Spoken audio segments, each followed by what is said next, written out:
Hello students, आज हम पढ़ेंगे resources from your geography book. This is chapter 1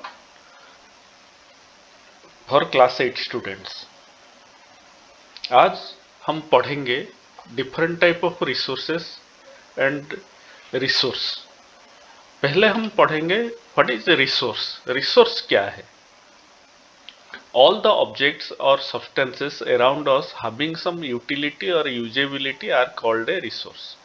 हम जिसको कुछ हमारा चार तरफ से जो भी सामान पड़ा हुआ है जिसको हम यूज कर सकते हैं या यूज किए हैं उसको हम रिसोर्स बोलेंगे। Some resources have economic value and some don't. कुछ रिसोर्सेस हैव, कुछ रिसोर्सेस का क्या है, कुछ वैल्यू है और कुछ रिसोर्सेस का वैल्यू नहीं है। और कुछ रिसोर्सेस है जिसका वैल्यू विथ टाइम बढ़ता है। People themselves are also most important resources. हम लोग जो लोग हैं अर्थ में या कंट्री में, वो भी एक बड़ा रिसोर्स है। क्यों है, कैसे है, बाद में पढ़ेंगे। People themselves are also most important resources. Water, electricity, vegetable, text book, a beautiful landscape, metals etcetera are example of resources. ये water, electricity, vegetable, text book और मेटल ये हम लोग यूज करते हैं, ये एग्जाम्पल ऑफ रिसोर्सेस है।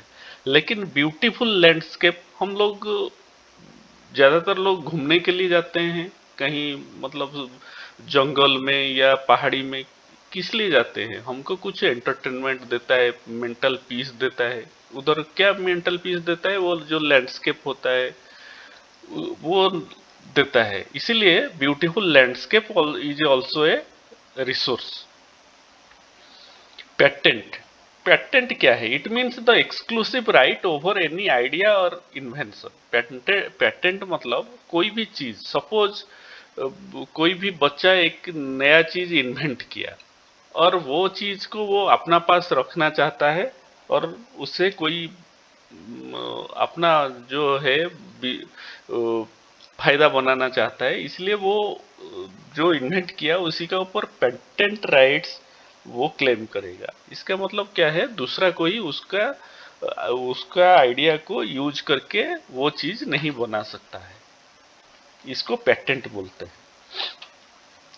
और टाइप्स ऑफ रिसोर्सेस। रिसोर्सेस क्या है, कितना टाइप का होता है? एक नेचुरल होता है, एक ह्यूमन मेड होता है और एक ह्यूमन खुद होता है। ये तीन टाइप का रिसोर्स हम ज्योग्राफी में पढ़ेंगे। Natural resources, resources that are drawn from nature and used without modification are called natural resource।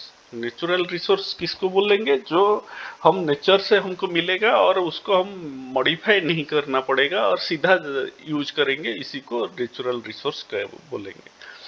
Many of these resources are free gifts of the nature and can be used directly। Directly हम लोग use कर सकते हैं। और in some cases tools and technology needed to use a natural resource। और tool और technology, machinery और technology चाहिए नेचुरल रिसोर्स को यूज करने के लिए। जैसे एक आयरन ओर, आयरन ओर से आयरन जब तक निकलेगा नहीं तब तक हम लोग आयरन से कुछ बना नहीं पाएंगे। तो ओर से आयरन निकालने के लिए हमको टेक्नोलॉजी चाहिए।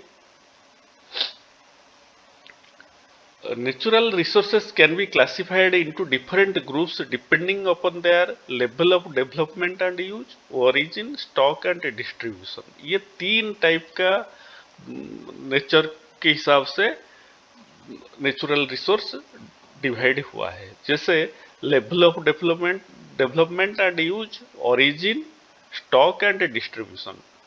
कहाँ वो नेचुरल रिसोर्स डेवलप हुआ है और उसका यूज क्या है, ओरिजिन कैसे वो ओरिजिनेट हुआ, stock and distribution.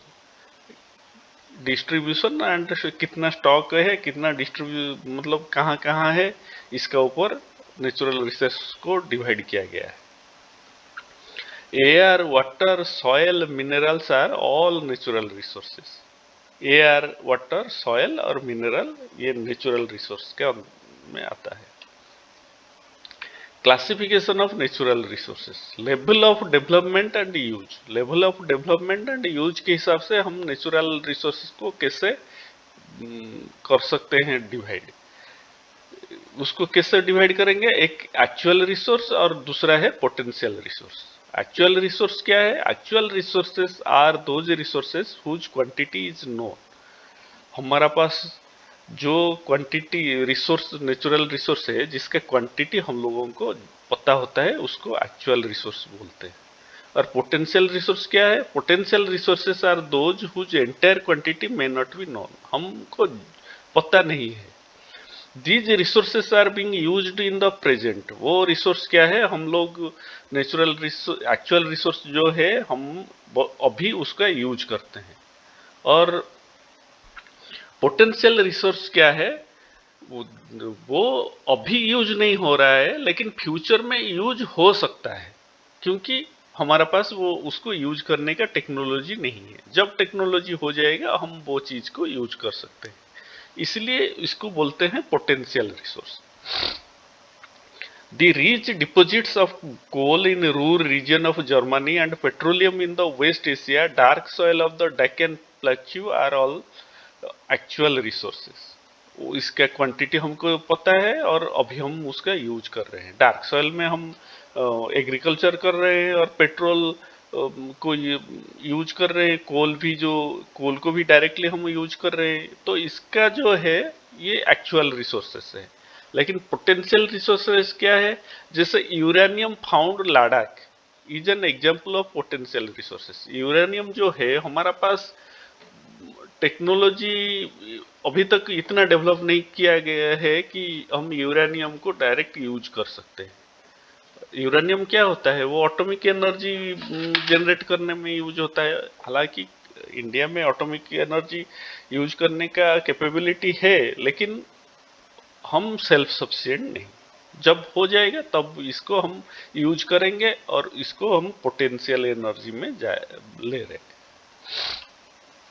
Renewable and non renewable resources. Renewable क्या है? These resources are unlimited and are not affected by the activities. Human जितना भी यूज कर ले उसका कोई चेंजेस नहीं होगा। These resources are got renewed and replenished quickly. जैसे हम ऑक्सीजन, एयर यूज करते हैं, एयर का ऑक्सीजन ले लेते हैं, कार्बन डाइऑक्साइड छोड़ देते हैं, तो ऑक्सीजन कम हो जाना चाहिए। लेकिन कार्बन डाइऑक्साइड क्या होता है? ट्री ले लेता है, फिर वो ऑक्सीजन छोड़ देता है। वो मतलब ऑक्सीजन का रिप्लेनिशमेंट हो गया और कार्बन डाइऑक्साइड का यूज भी हो गया। ये जो चीज है इसको रिन्यूएबल एनर्जी बोलते, रिन्यूएबल रिसोर्स बोलते हैं। Solar energy, air, water are such resources. Non renewable क्या है? These are limited in stock. Once the stock are exhausted, it may take 1000 years to be renewed. याद रखिए, ये लिमिटेड क्वांटिटी में होता है और एक बार खत्म हो जाएगा ना, वो दोबारा बनने के लिए लाख ऑफ ईयर होता है। दोबारा बनने के लिए lakhs of year, thousands of year required to be renewed. Since this period is much more than human lifespans, such resources are called renewable. मतलब हमारा लाइफ में ये चीज दोबारा नहीं बन सकता है, इसीलिए इसको नॉन रिन्यूएबल में कैटेगरी में आता है। ये क्या क्या है? Coal, petroleum and natural gas are some example. Basis of distribution. On the basis of distribution, resources can be ubiquitous और localized. Ubiquitous मतलब चार तरफ हमको मिलेगा, चार तरफ है। Resources that are found everywhere are ubiquitous. Air, sunlight are ubiquitous. Air मतलब कहीं भी हम एयर मिलेगा ऑन द अर्थ, और सनलाइट भी हमको हर जगह पे मिलेगा। Those are found in certain places are localized. Iron and copper are localized resources. Iron and copper ये सिर्फ माइन जिधर होता है या इसका स्टॉक जिधर है उधर ही हम लोगों को मिलेगा, ना कि हर कहीं हम लोगों को हर जगह पे मिलेगा। इसलिए इसको लोकलाइज्ड रिसोर्स बोलते हैं। The distribution of natural resources depends upon number of physical factors like terrain, climate and altitude. ये जो रिसोर्स का डिस्ट्रीब्यूशन किसके ऊपर डिपेंड करता है? टेरेन, कहाँ मतलब हमारा अर्थ के सरफेस के ऊपर टेरेन कहाँ है, क्लाइमेट और ऑल्टीट्यूड के ऊपर डिपेंड करता है। As the above factors are different in different places, the distribution of resources are unequal. किस लिए? क्योंकि फैक्टर जो है ट्रेन, क्लाइमेट एंड अल्टीट्यूड, और ये फैक्टर हर जगह पे इक्वल नहीं होता है, इसीलिए distribution of resources are unequal. और ह्यूमन मेड रिसोर्सेस, वो नेचुरल रिसोर्सेस गया, ये ह्यूमन मेड रिसोर्स है। Sometimes natural substances become resources only when their original form has been changed. Iron ore was not a resource until people learned to extract iron from it. Iron ore ऐसा ही पड़ा रहेगा जब तक उसको iron हम निकालेंगे नहीं। तो इसके लिए क्या चाहिए? टूल चाहिए। और आयरन में हम डिफरेंट डिफरेंट शेप का, डिफरेंट डिफरेंट साइज का बनाते हैं इंस्ट्रूमेंट, इसलिए ये ह्यूमन मेड रिसोर्स में आ जाता है। People use natural resources to make buildings, bridges, roads, machinery and vehicle are known as human made resources. जो बिल्डिंग लोहे के लेके बनाते हैं, ब्रिज, रोड, ये सब जो बनाते हैं, इसको ह्यूमन मेड रिसोर्स बोलते हैं। Technology is also a human made resource. Technology को कौन बनाया? जो टेक्निक है, या ये तो आइडिया है, हमारा ब्रेन के कैपेसिटी के हिसाब से ये बनाया गया है, इसीलिए ये ह्यूमन मेड रिसोर्सेस है। ह्यूमन रिसोर्सेस देखिए, आयरन और ऐसा ही पड़ा हुआ है, और आदमी उसको कुछ नहीं सोचा होगा उसके बारे में, कैसे इसको निकालेंगे, क्या करेंगे, या टेक्नोलॉजी डेवलप नहीं किए होते तो वो आयरन और ऐसा ही पड़ा हुआ रहेगा। तो इसीलिए ह्यूमन रिसोर्सेस को एक रिसोर्स के हिसाब से लिया गया। कैसे? The ideas, knowledge, inventions and discoveries that lead to the creation of more resources. जितना रिसोर्स है उसको यूज करके हम और ज्यादा रिसोर्सेस बनाए हैं। इसलिए आदमी ये सब काम कौन किया है? ह्यूमन किया है। तो ह्यूमन को भी रिसोर्स के हिसाब से लिया गया है। People can make the best use of nature if they have above skills. Therefore, human beings are a special resource. Education and health help in making people a valuable resource. हमारा पास education है और हमारा पास ताकत है, तो हम लोग मतलब हम लोग वैल्यूबल रिसोर्स हो पाएंगे। Improving the quality of people's skill so that they are able to create more resources is known as human resource development। मतलब हम लोगों को स्किलफुल बनाना है, लोगों को स्किलफुली बनाना है, मतलब स्किल सिखाना है, जैसे कि वो नया नया चीज बना सकते हैं। इसको ह्यूमन रिसोर्स डेवलपमेंट बोलते हैं। तो ये रिसोर्स को हम कैसे कंजर्व करेंगे? Using resources carefully and giving them time to renewed is called resource conservation. Balancing the need to use resource and also conserve them for the future is called sustainable development. Each person can contribute by reducing consumption, recycling and reusing the things. हम लोग ऐसे conserve कर सकते हैं। Reduce consumption को reduce करेंगे, और जो चीज यूज कर रहे हैं उसको बार बार यूज करेंगे, इसी मतलब वो कंजर्व होगा, ऐसे रिसोर्स कंजर्व होगा। Principles of sustainable development. जो सस्टेनेबल डेवलपमेंट क्या है? Balancing the need of use of resource. हमको जितना जरूरी है उतना ही रिसोर्स यूज करेंगे, इसको सस्टेनेबल डेवलपमेंट बोलते हैं।